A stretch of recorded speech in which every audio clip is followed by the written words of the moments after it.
Don't change the channel. Don't you touch that channel. Don't change the channel. Dr. Maria will be preaching the gospel. Don't change the channel. Call your family and your friends. Don't change the channel. Shekinah's home right now. It begins. With open faces, we behold His glory. Changing to His image. From glory to glory to glory. Dr. Maria, has a life-changing message. You're listening to Shekinah. You're standing in God's presence. You're listening to Shekinah with your host, Dr. Well, I began the sermon that is in Tampa, Florida, and then I wound it up here in Bermuda. So let's see what this international sermon shall present today. And so we are reading from your scripture chosen, Hebrews 11 and 11. Here beginneth the reading of God's word. You can remain seated. It reads, through faith also Sarah herself received strength to conceive seed, and was delivered of a child when she was past age, because she judged him faithful who had promised. So given your Women's Day theme of 2018, women declaring their faith to conceive, I want to minister from the sermon topic today, God said so. God said so. Lord have mercy, you got to be definitive with this. It's not because somebody else said so. It's not because somebody said a word in your ear. It's not because of getting somebody's approval. You've got to know that everybody has disapproved of you, that God said so. God said so. Isaiah 4:24 reads, the Lord of hosts hath sworn, saying, surely as I have thought, so shall it come to pass, and as I have purposed, so shall it stand. Now, before there was a Sarai, there is God. In the beginning, God established that the first man would birth the first woman. After that initial birthday event, when the woman came out of the man, there would now be established a way in which future generations will come out of a woman. And her name was woman. She is a male with a womb. The man, watch it now. The man would deliver the seed. I want to stop there, because right away I want to speak to man. I know it's Women's Day, but I need to speak to man, that there's an order that God established, that if there is to be a future, my God, if there is to be life, then the man must deliver seed. Somebody's going to get it in a minute. That in the churches across the island of Bermuda, there are so many women trying to deliver seed. But we need the man to get in the house, because you carry the seed. That's the reason. I could drive up Court Street just now. I was thinking to God, and I said, God, it's not that we don't have a lot of men in Bermuda. They're just right here. So we need to speak into the atmosphere, so that the man who has been established to get seed may get seed. Yeah. The man would deliver the seed, and the woman would conceive. And then the hidden process of fertilization would result in germination or gestation. Gestation will then reveal through labor and birthing a new human entity to the nation. Can I drop something right here? That you will never experience anything new without labor. That's right. Lord have mercy. I wish it could be easy. I wish we could just say it is so. But unless you labor, unless you feel some pain, unless you say once in a while, ow, that hurts. Unless once in a while you feel like you're ripping in two, you're not going to breathe something through. It's called labor. It's called labor. Now church, this process is not always a smooth one or even a successful one. Many women have gone childless, and many women have had to face the failure to conceive with great sorrow. Yet, there are times when the failure to conceive is not a biological challenge, but a biblical one. Come on. It's a God delay. It's a divine delay. In other words, God wants to use your present pain for future kingdom gain. I wonder if there's any girl in here, any woman in here that doesn't mind stepping up to the plate. Oh Lord Jesus, I'm willing to experience some pain. I'm willing to go through something that's not too comfortable, preacher, but if it means that the kingdom will gain, if it means that the kingdom will grow, then God, here am I. Use me. Yeah. And so this is exactly what Hebrews 11 speaks to. It speaks to life from death. It speaks to acceptance after rejection. It speaks to kingdom deliverance after one feels hardly significant. Now what Hebrews 11, the Bible's whole of faith fame presents to you are the impossibilities becoming possible. Oh Lord, I could stop the message right there. I won't, but I'm going to tell you, that's a good place right there to thank God. That He provided a list of those who face impossible situations, and He said, boom, there it is. That it became possible. It is so because God said so. And not only do they become possible, but the product is seen as evidence of the achieved faithfulness of mankind to a God of faith. Come on, you know about faith. Come on. The appearance of a substance of what they said could not and would not be. The in your face visual manifestation that it happened, watch this, during a time of desperation. Lord have mercy. Sometimes you got to get good and desperate. Sometimes you got to look God as it were in the face, and God's got to know you're willing to go there with me. You're willing to go there with me. You're willing to, come on now, you want to be like Jacob? I won't let you go until you bless my soul. God, I know I'm walking in your will.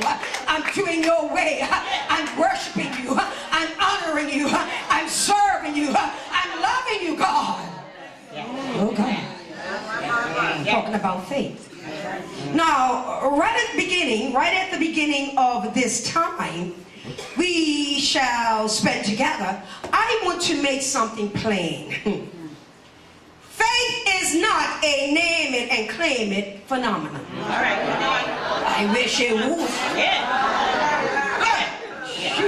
Faith is not a name it and claim it phenomenon. No. Faith is not a say it and slay it situation. Faith is not I said and now I shall receive. Faith is not a decree a thing and it shall be a thing. No. Faith is lining up your impossible request with what God has already said it shall be. You line up with God and not the other way. Oh, come on, somebody. Come on, somebody. What is man that thou art mindful of him? Who do we think that we are, that we can command God? What is going on back in the church? Watch it now. There can be spiritual witchcraft in the pew that we want to tell God what to do. Oh no. Oh yeah. Many have turned, hear me now, the work and worth of faith into a self-willed witchcraft effort to control the move of God. No matter how much you desire it, no matter how much you think you deserve it, faith moves, watch this, in congruence intimacy with God. It's like the equal sign. Lining up. Coming together. Walking together. God, I'm going to walk with your will. God, I want to hear what you're saying. God, it's not that you have to hear me. I've got to hear you. God, you send me your word to perform it. Not Maria's word, your word. Yeah. And so let's move in line with God and look at how he chose to push a woman into her faithful purpose as we look at the following 3 points. I didn't start timing myself. Okay, we'll start time now. 3 points.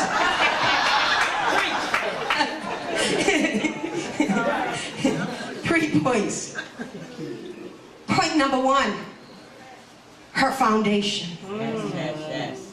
Her foundation. Point number 2, her faith. Her faith. And then point number 3, her fruit. Her fruit. So let's deal with the point number 1, her foundation. Interesting. Her foundation. Church women of God, in order to survive through a season of infertility, a season of letdown, a season of sorrow, a season when you have no idea what to do, you have to have a certain type of foundation. Minister Williams. Yes, you do. Well, Sarai, I said Sarai now. Sarai had a good foundation. She was married to the right man. Oh, Lord. She was married to a man who already, watch this, was moving in faith. Lord have mercy. Even before faith was really spoken about, she was married to a man of faith. Genesis 12, 1 through 3. Now the Lord had said unto Abram, get thee out of thy country and from thy kindred and from thy father's house unto a land that I will show thee, and I will make of thee a great nation, and I will bless thee and make thy name great, and thou shalt be a blessing. And I will bless them that bless thee, and curse him that curseth thee, and in thee shall all families of the earth be blessed. Sarai has a foundation in her life. A man who has a foundation of faith. I hope you're catching something here. Yeah. Okay, let's throw this. Catch that. You see the reason that so many families are falling apart, the reason so many families are not stable is because Sarai ain't married to Abraham. She's not married to a foundational faith man. All right. Who are you reproducing with, girl? Are you sleeping with the enemy and you want godly seed?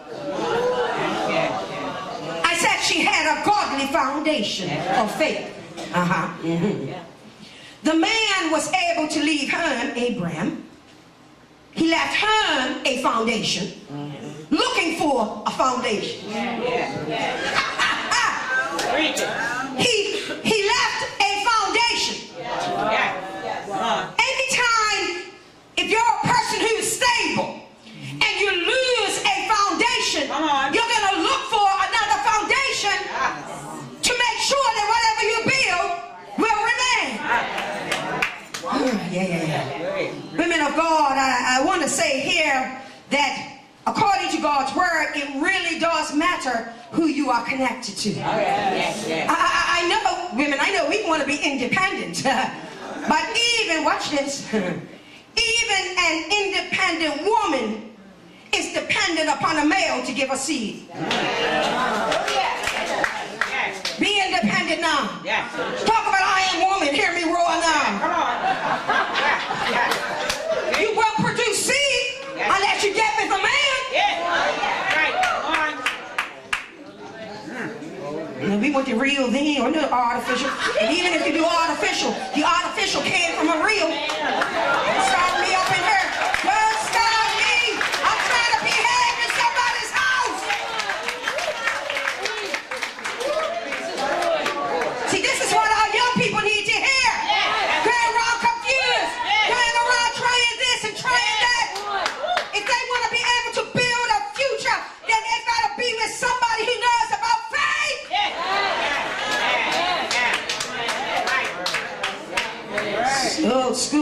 right. So think about it. That even when Sarai laughed, even when Sarai doubted, even when Sarai was overwhelmed, she was still connected to a foundational man of faith. I know about you, but as much mouth as I have, as much as I can talk, I is still a girl. And when I step outside this pulpit, remove this rub, I need my man. Oh, come on up in here. Oh, come on. Come on up in here. I want to honor the man. I want to honor the order that God established. Oh, yeah. Oh, yeah. So hear me. You can be going through a storm and rain. You can be experiencing the sunshine or cloudy days, no matter what. Watch this. God is going to take you from Sarai to Sarai. That's right. See, Sarai means princess. Sarah means noble woman. Can I tell you that if you avail yourself, that God will grow you up. God will take you from a little princess, wants everything her way, little girly girl, not mature enough, can't handle the pressure, can't handle the situation, and God will turn you into Sarah. I'm a noble woman. I've been through something. I got a testimony. I've been down. I've been ashamed. I felt like giving up. But I know a God that in the face of my impossibility, He said, I'm going to make you to become. Amen. In the church today, and this has nothing to do with age. We want people, we want the women to move from Sarai to Sarah. See, you only kick into Hebrews 11 when you move from Sarai to Sarah. So let me read about when it happened. Genesis 17 and 15. It reads, and God said unto Abraham, I love this setup. I love it. Because God, at this point, hear me, has already changed Abraham to Abraham. Can I speak about order again? That in order for the woman to be changed and to bring forth, that we got to get the man straight first. So we got to change Abraham into Abraham before we change Sarai into Sarah. Well, some of you don't like it, but guess what? It's right anyhow. Yes. Amen. Yeah, it is. Yeah, it is. And so God, omniscient, He knows. I loved this. I loved this when He gave it to me. That within every Sarai is a Sarah. You wonder why you're still in the church? Been through, oh Lord, church drama, just get over it. Been through drama, and you're still here. Seen some come, seen some go, seen some embrace, seen some refrain from embracing. Yet I look down at a church full of women from different churches, and I'm just going to say you're still here. It means that year by year, decade by decade, God is still pulling Sarah out of you. I'm going to make you noble. You hang around, you keep on praying, you keep on fasting, you keep on believing, and Sarah shall come forth. Oh yes, oh yes. God knows that the princess must become a noble woman. The princess must grow up. Let me tell you, church, until you have experienced some moments of pain, punishment, and perplexity, you will never move beyond your princess stage. Can I talk to you? Can't handle when the sister didn't speak to you? Princess.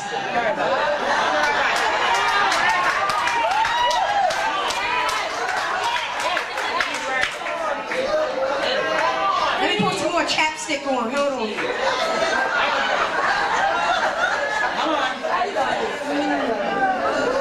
Can't handle when they didn't call your name to be on the program? Princess.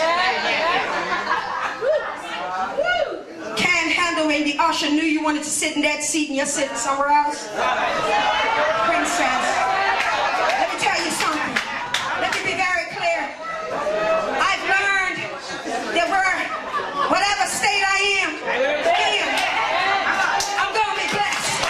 If I got to preach, if I got to sit at the back of the church, I know that God's presence is just as real down here as it is up there. And I will bless the Lord, oh my soul, and all that's within me. I will bless his holy name. Oh, he's my healer. He's my deliverer. He made me a conqueror. Oh, I'm a blessed child of God. You see, what we do is, men do this. They place preeminence in a pew. So that if you're the more important of a such and such person, you get to go up to the front. But I like my back row worshipers.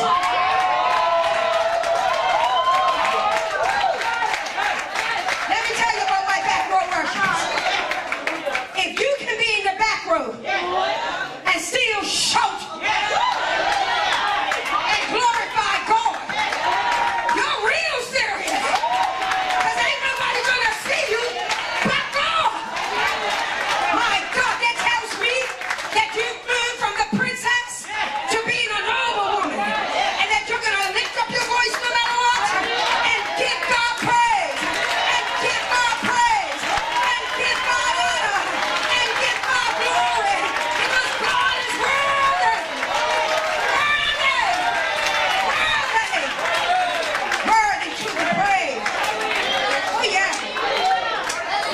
So let me give a heed of warning. You actually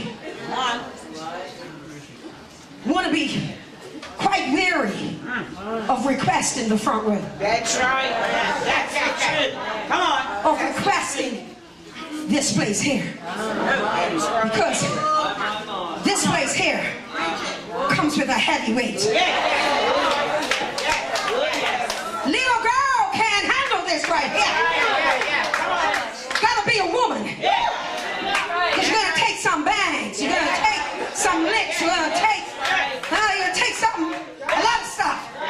But my God, if you can stand where, oh my God, can somebody stand right now and give God praise? Oh God, can we honor God just for a minute?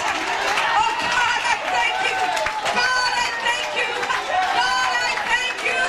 God, I thank you. God, I worship you. Oh, my God, my God. My God, my God. That's when you're growing up. That's when you worship God because he's God. And not because you're by your girlfriend. Not because you're in a certain seat. But you just know that you are seated in heavenly places. Oh, in Christ Jesus. Take your seat, people of God. Because one of the things I try to purposely do, and I do it on purpose, is outside of being introduced and all things like that, I try to just chill, man. Just chill. You know, I mean, I'll be ready to take off these shoes in a minute. Put on the flip-flops, man. This is Bermuda. Come on. Because, watch this. We have to be careful not to become Pharisaic. That's right. Where we make this such a class system. custom that we shut people out. That's right. We should be welcomed in. That's right. All right? So we preachers, we understand we're vessels being used because God has grown us up through some things. And this doesn't mean that we are puffed up. It means that we can come down and lift others up. That's what maturity in the kingdom is about. Hallelujah. Glory. Glory be to God. And so, Abraham's talking now. Move off the scene, Abraham. Here is Abraham. He's talking. 17:15 again it says, and God said unto Abraham. What you saying? See, one of the things women say today, I've heard it. These men, they don't want to talk. They ain't talk. Women like to talk. But notice God talks to the man first. Then the man talks to the woman. That's right. Yeah. Correcting something that happened in Genesis. Then the snake talked to the woman. Yeah. I want to go into that.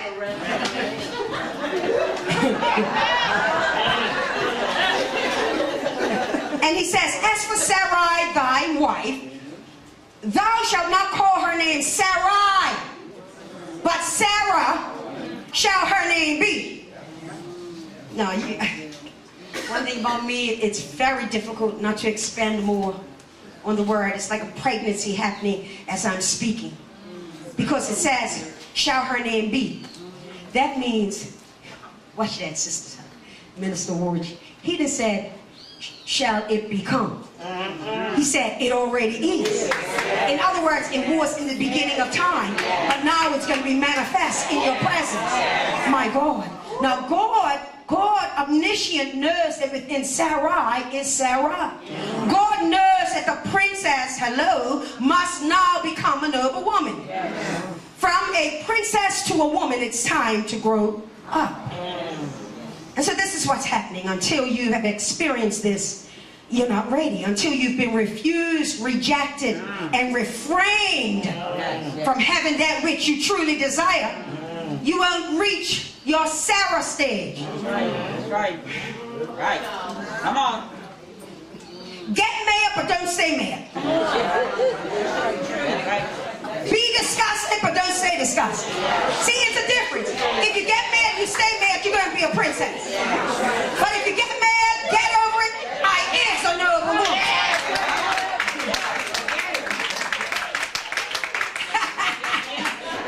Yeah. See what I just did? I laughed, didn't I? We're getting there. Watch this. Listen. The issues of Sarai will not take Sarai out because God is getting ready to call Sarah in. You want me to break that down? Yeah. Some of you just need to think back 10 years ago. Some of my older established women think back 20, 30 years ago. Remember when you thought, my God, survive it? Oh, yeah. Go on witness. Remember when you thought, ain't no way, I'm just going to cry every day, cry every night. Go home and just, the pillow will be wet with tears. I just can't move past this, but you are here. You survived your Sarai so that your Sarah could come out. And let me tell you something. God would never give you these things unless he knew that he could bring you through these things. God is waiting for the Sarah to come forth out of you. So with Sarai, there seems to be no light. But soon Sarah will be in the spotlight. Amen. Lord Jesus. That means, wait a minute, Maria, what that means? That means that unless you're willing to go through some crazy stuff, you'll never appear in the spotlight. Oh, and by the way, you're never searching for the spotlight. God's spotlight just appears. Huh? Boom, just there. Beams down on you.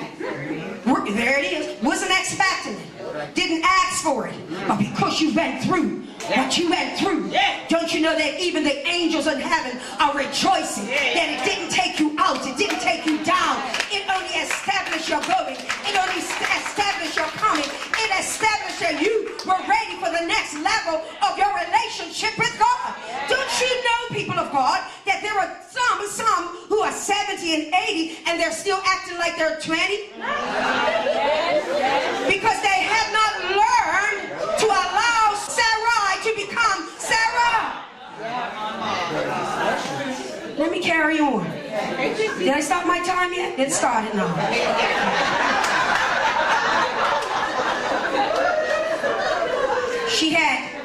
She had the right foundation, a good man, who I am sure would encourage her and remind her that he loved her. He was her foundation.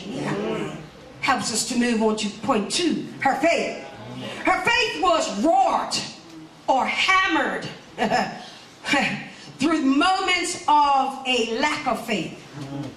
Her faith was wrought or hammered out through moments when she had no faith. So you can't give up.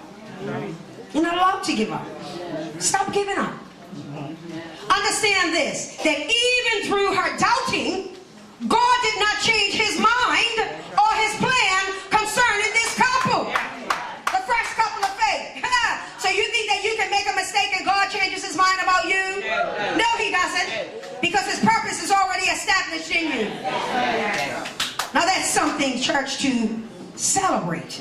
That even when we mess up, even when we miss it, God does not miss his will concerning you. Faith is not faith until it is tried in the fiery furnace of affliction. All right.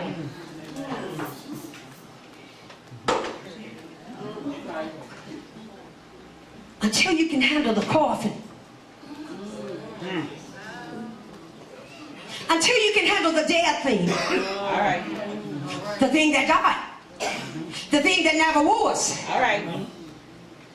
Until you can handle the thing that is 6 feet under and they've written an epitaph of it. Until you can handle the thing that they said is finished, then you'll never get started. That's right. That's right. You've got to, every one of us has experienced a coffin moment. A moment of deadness. A moment where your heart has been ripped in two. A moment when it seemed like even God can't knit my heart together again. But Donna, Sister Donna Woolridge was so used to being a Minister Woolridge, can I celebrate that you're still here? Still here? That after that drastic October, that you're yet here, lifting up God, preaching His word, serving of God, because even in that He did not fail you, because God cannot fail. He cannot fail.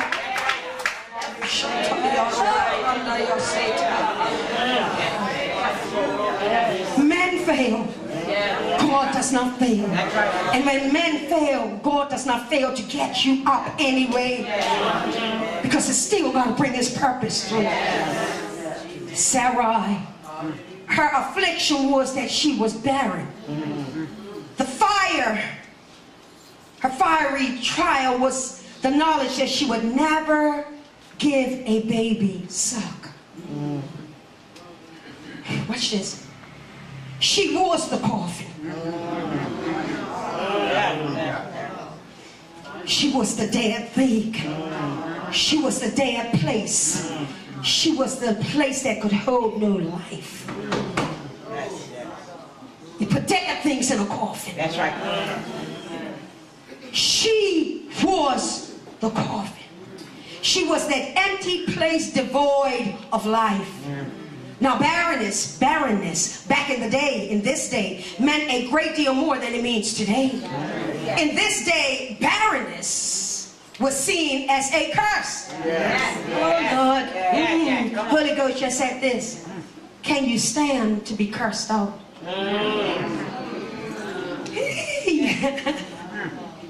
I said that in the house of God. I said, can you stand to be cursed out? Somebody calls you out of your name. Somebody calls you out of your purpose. Somebody places words in their mouth against the destiny that God has for you. Can you stand to be cursed out? You can only stand it when you know that, that God, you're going to bring me through anyway. God, you're going to cause me to birth anyway. I ain't there yet. Sarai, she is the coffin. Imagine that. God said in his promise now to Abraham that you will bless the nation. He's gonna bless the nation through this barren, dead couple. This nation is calling me cursed. Shamano say, what's the reason why you are going to be a blessing to the nation? Because the nation calls you cursed. So when they speak lies on the internet, when they speak lies on Facebook, when they speak lies about this pastor, I understand it's a correlating balance that if you can handle the cursing, that God will use you for the blessing. That if you can handle people calling you out of your name, that God will bless you because you name his name. Oh, yes, he will. Yes, he will. So get this. God made her a curse so that you could see how God could turn a curse into a blessing. You never, listen, you don't know how blessed you are till you realize how far you've come from. See, some of us have had it too good. But usually the loudest praise us, Lord Jesus. They were the worst sinners. They were doing things that I can't even mention behind this holy place. But I'm telling you, usually, I said usually, those are the people that say, look where God has. When I look back over my life and I think things over, I can truly say that I've been blessed. I got a testimony. I know where I come from. I know where he brought me from. I know what I used to do. I know who I used to do it to. But look at what God has done.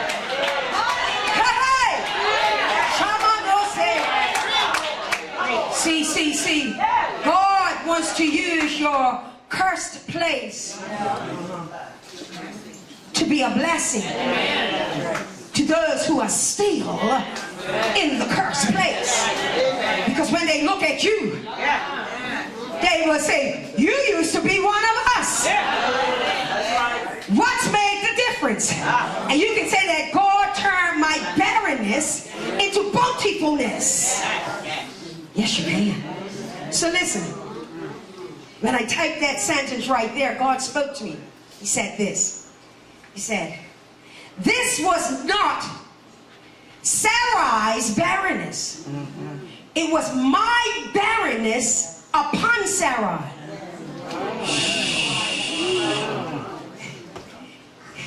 In other words, I'll bring it up to date. In other words, it doesn't matter how many gynecologists she would have went to. It doesn't matter if they sent her away to Leahy, to a women's clinic, to a specialist. No mortal could change the situation because it was not a mortal's situation. God had situated her womb that way because it was his situation. And when he was ready, he will change the situation.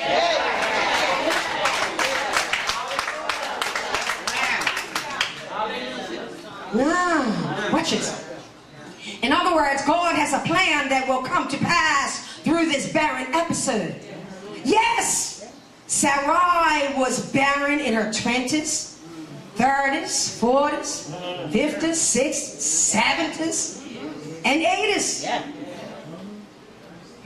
It would have been a test of one's individual faith at 30 and 40. Yeah, yeah. 30, 40. 30, 40. You know, 30, 40. You know, I had my last one at 36, yeah? You know, God, this can be done. Let's see. But 70, 80?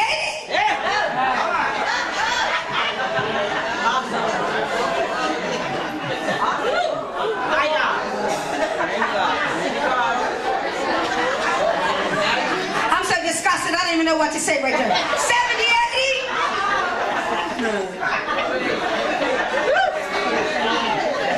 And guess what? You're laughing, and that's why she laughed.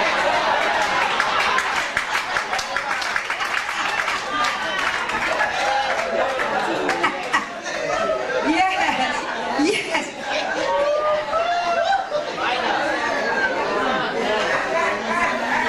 I'm thinking a lot more than I'm saying, and that's best. I just say that. Here we are at 90. No. Now it can only be described as a God test of faith. You ain't, look, you're not testing my faith. I'm 53 this year. You ain't testing my faith. I ain't got no faith for it. None. Let me tell you something. I discovered something about 16 years, no, maybe 14 years ago. Yeah, or more.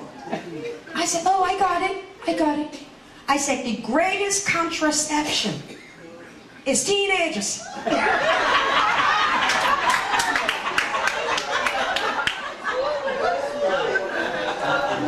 Once they become teens, like, no, God, no more. I can't go through this anymore. No.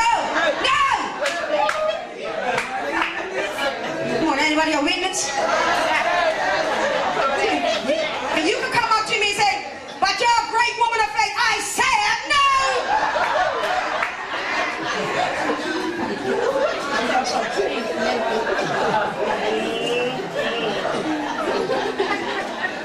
This couple, they're like going to be great-grandparents. They should be. What you mean?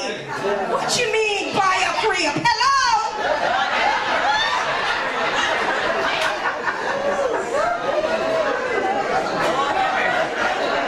I'm having an issue. Let me get here.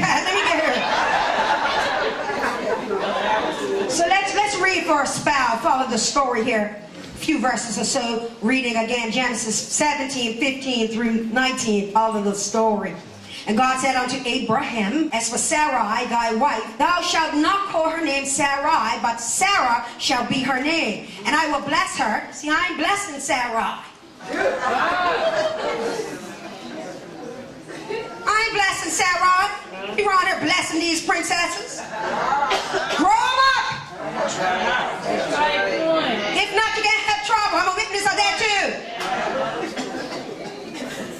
And I will bless her and give thee a son also of her. Yea, I will bless her, and she shall be a mother of nations. Nations. Kings of people shall be of her.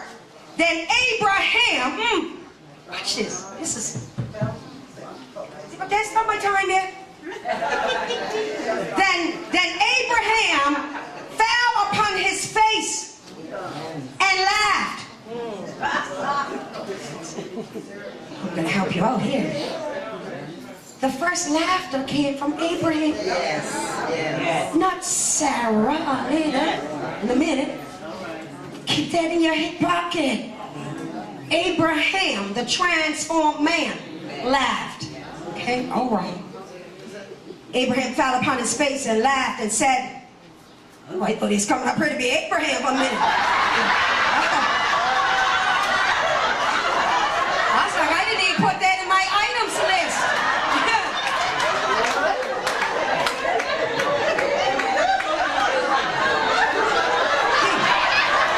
He can't be Abraham. He ain't got a clue.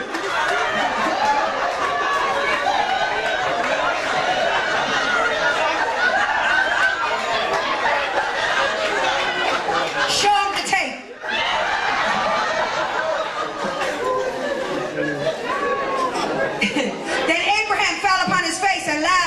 said in his heart, shall a child be born unto him that is 100-year-old? And shall Sarah, watch it now, he is now lined up with God and called her in her mature, purposeful name. And shall Sarah that is 90 years old bear? And Abraham said unto God, oh, that Ishmael might live before thee. Why are we trying to get things to live before God that God never sanctioned in the first place? That's that witchcraft I'm talking about. Why are we trying to raise up something to sanctify it and God never established it in the beginning? And God said, Sarah thy wife shall bear thee a son indeed, and thou shalt call his name Isaac. And I will establish my covenant with him for an everlasting covenant, and with his seed after him. You see, church, you must decide if you want the covenant blessing or the convenient blessing. Do you want what comes easy, or are you willing to wait until you're 90 in the spiritual sense? A time of impossibility when it shall not happen according to man. If you can wait until then, you're going to hook into the covenant blessing. The covenant blessing is the fact that God is in charge of this. And now God, watch it now, God will charge her womb, charge her blood system, don't miss it now, and charge, come on now, her ovaries. All right, I'm talking about God Elohim, the one who in the beginning charged light out of darkness. I'm talking about a God that when he speaks a thing, it is. And he spoke to her womb, he spoke to her blood, he spoke to the ovaries, and he said, I now charge you to bring forth. It don't matter what age it is out of that, because now creation has to line up with Creator. Everything that was dead, God will charge to live. I'm a faith girl, and I still believe that dead situations, God can charge to live. What do I mean by charge? When God charges, God speaks a thing, and that thing must line up with what God speaks. Notice what God speaks. He speaks this, and immediately he changed her name from Sarai to Sarah. So her name had to line up. Now watch this. Abraham laughed. Sarah laughed. God charged this couple, the couple, to have an so far unconceived. They hadn't been together, had no stuff, they had no, right? Not yet. So, I can say that. In the absence of hanky-panky, God speaks. Yeah. He speaks, the child is. Now, I'm just going to use my spiritual imagination. I know how much hanky-panky was going on at 90 and 100, but I said God charged the situation. Meaning God spoke light and life into the situation. Watch this, watch this. Abraham laughed. Okay, Abraham, you laughed. Sarah laughed. Okay. And God names the child laughter.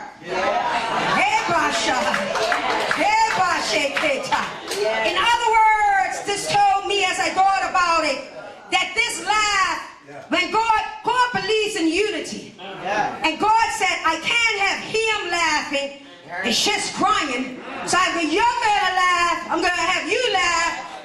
Hey, laugh plus laugh, laugh plus laugh equals laugh to me.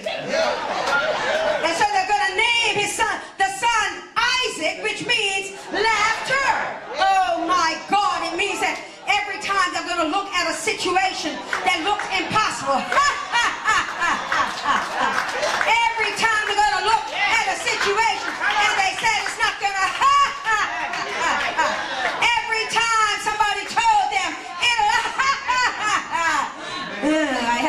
tell somebody on my way here, a student talking suicide. I had on my way here get on the phone and say, talking stupid to me. What did God tell you?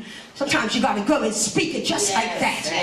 Huh? You better hang on to it. But so-and-so said, then when people say A, you do Z, and you show the enemy who you shall be. It's not what man said it shall be. It's what God said it already is. Go and laugh and enjoy life. And I want to have somebody in here to understand the same. That if you ever laughed in the presence of God, don't you let your situations take away your laugh. If you ever worshiped and enjoyed the presence of God, don't you ever let people or situations take away your laughter. Laugh on in the name of Jesus. Lord have mercy. This tells me that God took their doubtful laughter and caused there to be a divine fertilization of their laughs to bring about a destiny laugh. There's no laugh like a destiny laugh. When God does it. God took two negatives and made a positive. Why? Because he knew that no matter how much barren Sarai had experienced, that inside she still had resident Sarah of great faith. Brings me to my point number 3, and I've been told by the controllers of the airport guiding in this plane that I have about 10 minutes. So we can't leave without point number 3, her fruit. Point number 3, her fruit. Genesis 21. It's a bit of reading here, 1 through 7. Listen to it. It's so beautiful, God's word. Listen. And the Lord visited, Lord have mercy, I better not preach on that visiting. We'll go on. And the Lord visited Sarah as he had said. God said so. And the Lord did unto Sarah as he had spoken. For Sarah conceived and bare Abraham a son in his old age, and at the set time of which God had spoken to him. And Abraham called the name of his son that was born unto him, whom Sarah bare to him, Isaac.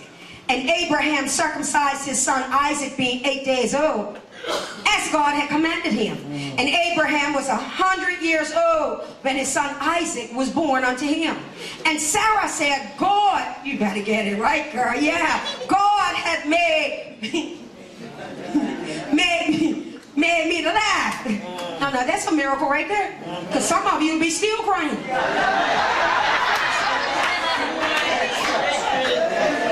Every Sunday you'll be at the altar saying, I thought I was delivered, but when I went home, and I've got my cane, I'm still trying to change a diaper. I need Jesus again.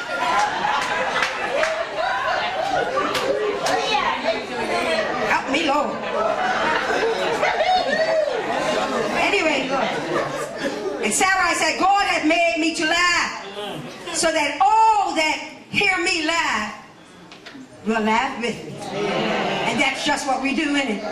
When it's a joyous laugh. You can, even some of you don't like me, you're laughing at me right now. You're like, yeah, you can't help it. It's the word. It's the word. It's the fertilization of the word. I love it. You knew what you were getting when you called me. And verse 7 says this. Look, watch it.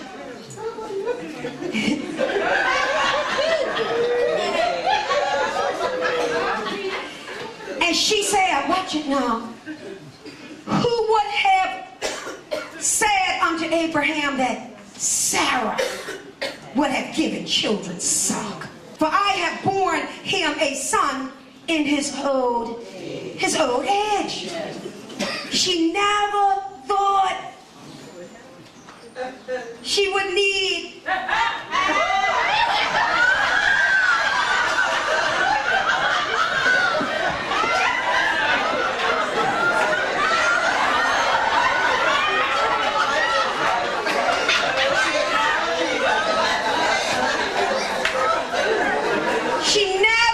she had stopped going to people's pharmacy.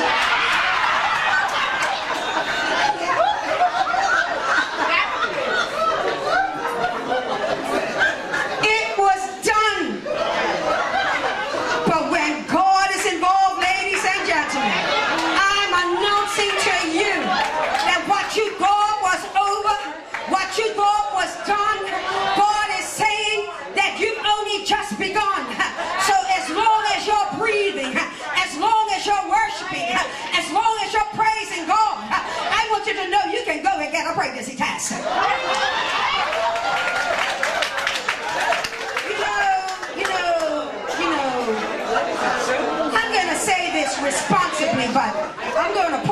there. Yes. I'm going to put it out there. I don't want you wasting money, but if you can afford to, and it's quite expensive in Bermuda. I used to go to Walmart and get mine, but well, not for me anymore, for 10. But, you know.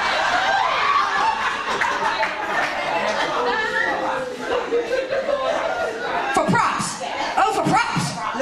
Oh, I'll be around there crying. And so, if you can afford it tomorrow, I want you, now watch how I set this up. I want you to go to a pharmacy where they know you.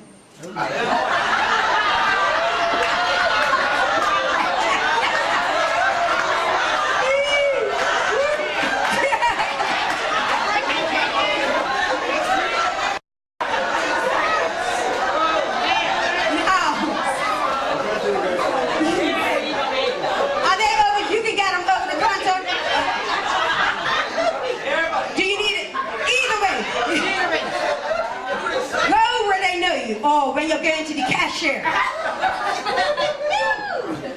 Go to the cashier. And say, because if you go to people's pharmacy, take your time, say, check my name in the system.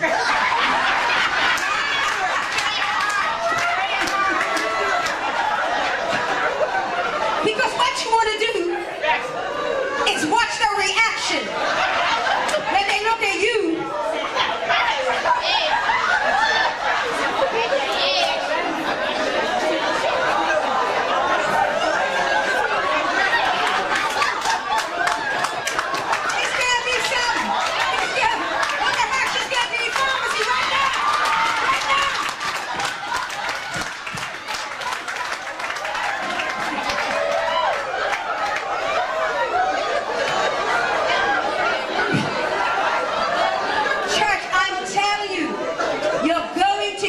reaction.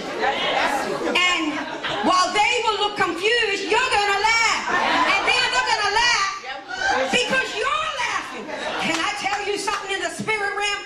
Catch this. It's time for the church of the living God to laugh again. It's time for the people of God to worship God in such a way that others want to come in and laugh and enjoy the presence of God.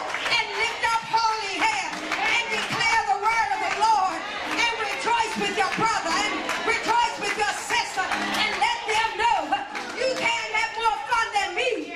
You can't have more joy than me. The world didn't give this and the world can't take it away.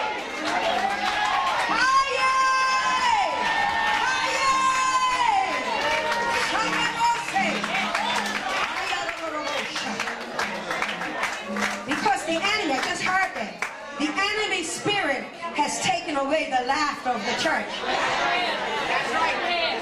We've gotten so serious. We've gotten so stuck up that we can't relax and chill. I tell my church, they'll respond. You'll hear them. There's no such thing as a, don't be a grumpy Christian around me. Not when the joy of the Lord is my strength. Not when I love to worship Him. Not when I love to praise His name. Not when He is a good God. Not when everything He makes He calls good. Therefore I will take joy in the God of my salvation. Yes, He is. He's the God of my salvation. I'm almost done now. She never... For a copy of this sermon in its entirety, please check out our bookstore at our website www.swim-international.com.